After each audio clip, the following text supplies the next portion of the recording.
Hi everyone, jumping right in. I am showing you how I bleach my raw Indian hair.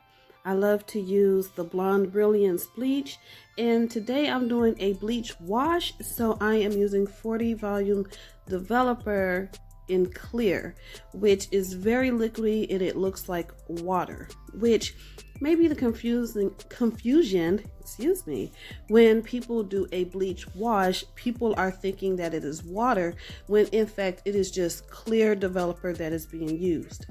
So here I did 2 scoops at first, and then I did 4 of the clear developer, and then it wasn't enough or liquidy enough to cover the hair, so I added a little bit more. So now I'm going to just put all of this hair into this container and let it marinate until it becomes that beautiful blonde color.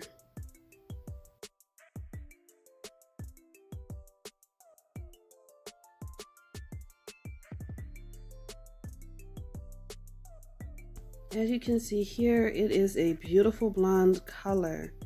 I let this sit for, I want to say, an hour and a half. And these are the results of the hair.